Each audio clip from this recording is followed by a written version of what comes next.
Channel के like कीजिए, subscribe कीजिए, शेयर कीजिए। भोलेनाथ के चरण में प्रणाम करती हूँ, मैया भवानी के चरण में प्रणाम करती हूँ, गणपति के चरण में प्रणाम करती हूँ, हम अपनी माता पिता के चरण में प्रणाम करती हूँ।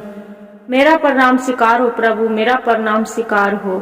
सभी देव देवी के चरण में प्रणाम करती हूँ, मेरा प्रणाम स्वीकार हो प्रभु, मेरा प्रणाम स्वीकार हो। खरमास की कथा सुनिए गुरु बहन। एक किसी नगर में एक बुढ़िया रहती थी।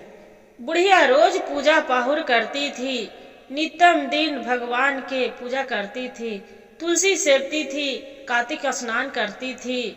अब बिना पूजा कैले और रोज चिड़िया चुरगू के रोज दाना देती थी, रोटी बनाती थी, गौ माता के देती थी। वैसी करते करते करते चिड़िया चुरगू रोज अपना दाना चुभती थी बुढ़िया के घर में, अब अपना बच्चों के भी खिलाती थी। अब खिला के और जाके दोनों पेड़ बैठ जाती थी। बुढ़िया रोज कहानी कथा कहती थी। अब भोलेनाथ के कहानी कह के और रोज वो जो चिड़िया चुरगी थी रोज कहानी बुढ़िया के सुना करती थी। जो सुना करती थी वैसी करते करते रोज दाना चुभती थी। बुढ़िया क्या हुआ कि बुढ़िया की तबीयत खराब हो गया। कुछ समय बीता, तबीयत खराब हो गया। चिड़ै चुड़गू बोलते हैं कि अरे बूढ़ी अम्मा कहाँ चल गए, मेरा तो भूख के मारे जान नहीं निकले, रोज दाना देते थे। गौ माता बोलते हैं कि अरे रोज बूढ़ी अम्मा रोज रोटी खिलाते थे, वो अगला रोटी मेरा आज बाकी वो भी नहीं दिख रहे। गौ माता और बूढ़ी चिड़ै चुड़गू दोनों चिंतित में पड़ गए। दीदी जब चिंता में पड़ गए तब एक अथी के आम के गाछ था, वहाँ एक पीपल के पेड़ था। वही पीपल धर भोले बाबा के मंदिर था। जो मंदिर था पीपल के गाछ तर और वहीं पड़ी वो पूजा रोज बुढ़िया जाके करती थी। बाकी चिड़ै चुड़गू बोझे कहानी भी सुनते थे। बाकी कहूँ चिड़ै चुड़गू सगरों खोज रहा है, सगरों खोजते खोजते कि बुढ़िया कहाँ चले गए, बुढ़ी पर कन्हू नजर नहीं पड़ रहा है। तब चिड़ै अपना पत्नी से बोलते हैं कि हे स्वामी ये तो बताइए कि कहाँ चल गए बूढ़ी अम्मा, मेरे दाना कुछ का सगरो नगर नगर खोज लिए, कन्हू नजर नहीं पड़ रहा है। बाकी 1 महीना बीत गया, कन्हू नहीं दिख रहा है। क्या बात हो गया जे कि नजर नहीं पड़ रहा है, नहीं घर रोज नहीं जल मिल रहा है, महमनी के नहीं पानी मिल रहा है, क्या बात हो गया। चिंतित करने लगे। जब चिंता करने लगे तब क्या हुआ गुरु बहन, उसका ज्ञान आया, भोले बाबा दया करने ज्ञान देने वाले। तब उसका जो चिड़ै था तब बोलते हैं चिड़िया के कि हे धर्म पत्नी, नहीं तो सगरों तो हमने ढूंढ लिए हैं, बाकी चलो हमने देखते हैं बुढ़िया के घर नहीं आज तक देखे हैं। 1 महीना बीत गया, क्या बूढ़ी अम्मा के तबीयत तो नहीं खराब हो गया है, चलो हमने देखते हैं। वहाँ दोनों चिड़ै और चुड़िया दोनों चली जाते हैं गुरु बहन। जो चली जाते हैं जाके बुढ़िया के महल में देखती है तो बुढ़िया मर के पड़ल है। 1 महीना बीत गया। बाकी बुढ़िया तो उसका कीड़ा मकोड़ा लग गया था, पूरा हड्डी में सब पूरा गल के मांस भी गिर गया था, वैसे बदबू मार रहा था। अब वहाँ चिड़ै चुड़गू देखते हैं तब बुढ़िया तर वहाँ से उड़ के अब भोले बाबा के मंदिर में चली जाते हैं। जाके और बाद में भोले बाबा तर जाके एक गोड़ पर खड़ा रहते हैं चिड़िया चुड़गू और अन्न जल सब त्यागते हैं। त्याग के अब बोलते हैं कि हे भोलेनाथ, हे प्रभु, आप जो बूढ़ी अम्मा के नहीं जिलाएंगे तो बाकी हम बच के क्या करेंगे, आपको जिलाना ही पड़ेगा प्रभु। उनको बिना उनको हम दाना खाए हैं, मेरे बच्चे को पालन पोषण हुआ है, आज बच्चे जो नहीं पोस पालते, आज नहीं दाना देते तो हमने भूखा मर जाते हैं। गौ माता भी है, वो भी जाके भगवान से आराधना करते हैं कि हे भोलेनाथ, वो रोज एक बूढ़ी अम्मा रोटी खिलाते थे, कितना तुलसी सेवती थी, स्नान गंगा स्नान करती थी, कहानी कथा कहते थे, बाकी अब कोई नहीं एक रोटी देने वाला है, अब हम क्या करें, उसको आप जीवित करिए। वो भी जाके वैसी कर रहे हैं, गौ माता भी और चिड़ै चुड़गू भी। वैसे करते करते करते 1 महीना बीत गया। बाकी चिड़िया और चिड़गी कुछ नहीं, एक मुंह में दाना पक्षी नहीं खाए।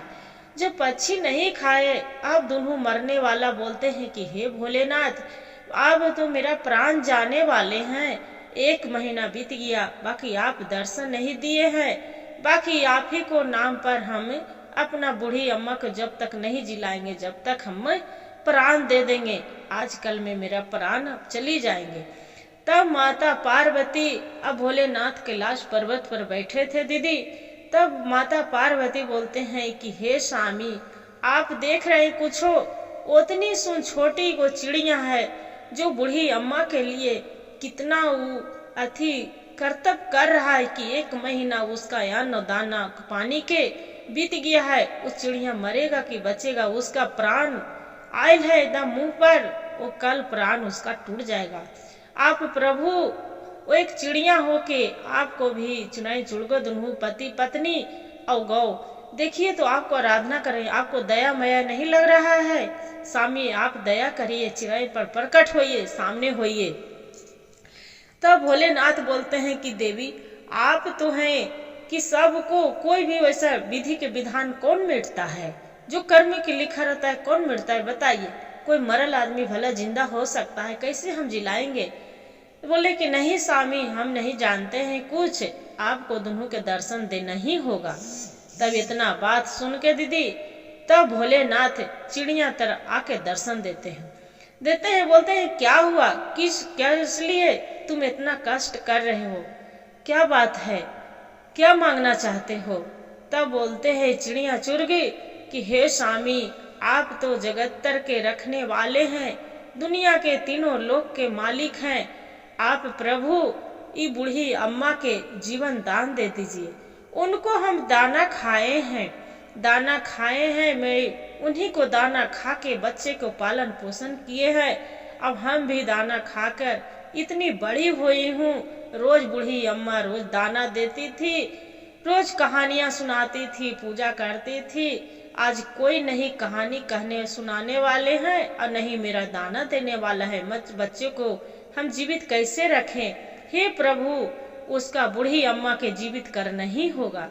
तब भोलेनाथ बोलते हैं कि हे पक्षी, तुम तो एक पक्षी हो, तू क्या जानो जे ये तो बताओ, उसका तो शरीर से कीड़ा पड़ गया है, गंदगी लग गया है, पूरा शरीर गिल गया है, वो कैसे जीवित हो सकता है? वो नहीं हो पाएगा। तब बोलते हैं चिड़िया बोलती है कि हे स्वामी, आप तो जगत्तर के सभी को घट रचनैया है प्रभु, सबको जीवन दान देने वाले हैं। आप चाहेंगे तो पल भर के लिए उनको बूढ़ी अम्मा को जीवन दान दे सकते हैं प्रभु। वो हम नहीं जाने, आप नहीं जीवित करिएगा प्रभु तो हम भी मर जाएंगे, मेरा प्राण ले लीजिए।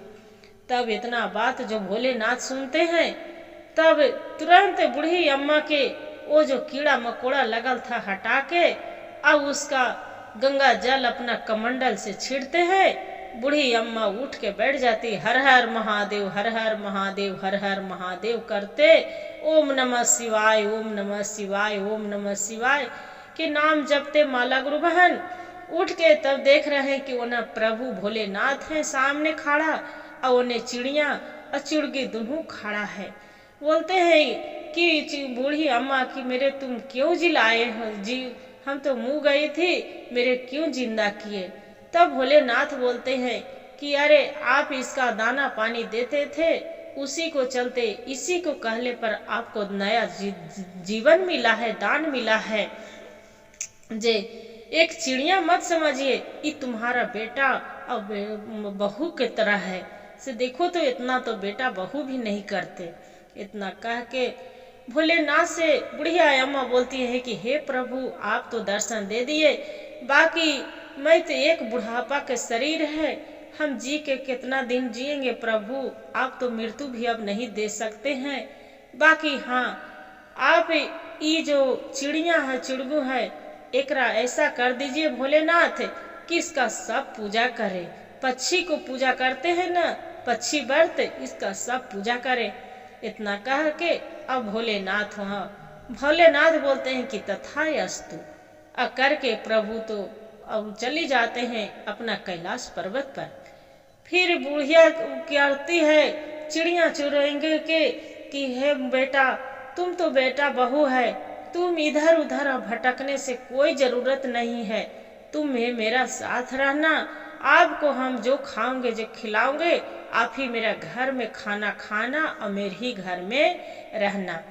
कुछ नहीं कुछ होता है गुरु बहन, बुढ़िया और चिड़ै चुरगू तीनों रहने लगते हैं। कुछ समय बीत जाता है, बुढ़िया बोलती है कि हम कितना दिन जिंदा रहेंगे, अब हमारा प्राण भी नहीं जाएंगे, हम अपने ही समाधि ले लेंगे। तो वही कहते हैं गुरु बहन, गुजरात में चिड़ै चुड़गू के दोनों पक्षियों के मंदिर है, बुढ़िया माता के मंदिर बने हैं। अब बुढ़िया माता के इतना आशीर्वाद है, सबको भोलेनाथ आशीर्वाद दे दिए थे कि कोई भी एक हाथ उठा के दे देते राख भभूत, किसी को तबीयत भी खराब हो जाते थे तब दे देते, तब वो बच्चों को ठीक हो जाता था। जो किसी को बढ़िया से बोल देते थे कि तू राजा बन जी तो राजा बन जाते थे, किसी को सब बड़ी रोग बीमारी से मुक्त करते थे। और इतना कहले के बाद गुरु महान और देखिए वो बूढ़ी अम्मा के आज तक भी गुजरात में उनको मंदिर बना है और उन्हीं को चिड़िया चुरगू के पक्षियों के भी उस पर थी दिया है, चित्र दिया बैठावल है गुरु बहन, चिड़िया चुरगू के भी। इसीलिए कहते हैं कि पक्षी बताते हैं ना कि पक्षियों की पूजा करो। हर हर महादेव, घर घर महादेव। गुरु भाई गुरु बहन, जो खरमास मास के कथा अच्छा लगे एक वीडियो के लाइक और सब्सक्राइब और शेयर जरूर करिएगा और हर हर महादेव कमेंट में लिखना ना भूलिएगा दीदी।